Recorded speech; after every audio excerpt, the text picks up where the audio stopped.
But gentlemen, as far as this subject is concerned, I think we have had quite enough of poetry, enough fantasy, and enough intuitive solutions.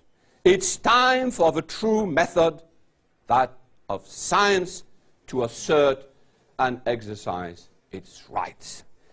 Religion, philosophy, atheism, materialism, and spiritualism have nothing to say here. I might also add, as a scientist, I need not worry about them. The present question is a matter of fact.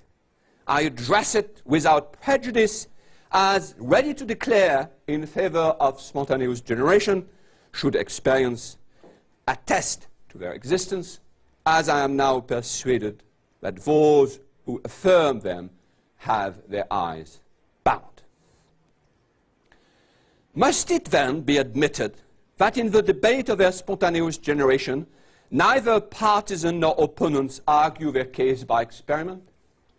Or do you perhaps suppose that while on the one side we find only poets, romantics, and systematists, the other consists entirely of reasonable men who trust the result of experiment alone?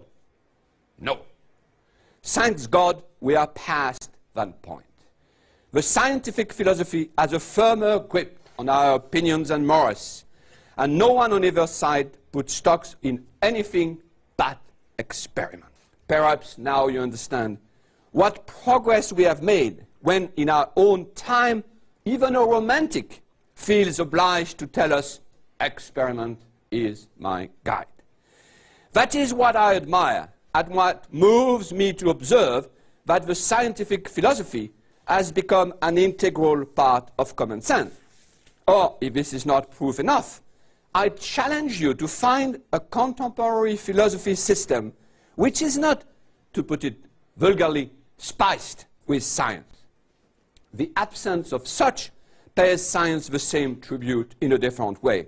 It's the same signs of the time. However, one should not expect all those who appropriate the language of science to benefit equally from its intelligence. But in any case, as far as the present debate is concerned, we find that each side at its experiment, each side its experimenter.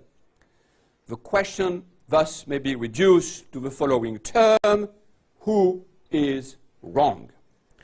Who experiment like Van Helmont, allowing mice, unbeknownst to him, to enter his flask of soiled linen, then proclaiming them the product of spontaneous generation? Is it you, the partisan of his doctrine, or I, your opponent? A precise resolution of this question is the next order of business. No doubt, gentlemen, you expect me to rehearse all of the disputed experiment, but to do so would tire your patience endlessly. Instead, I will select a few of the most important experiments.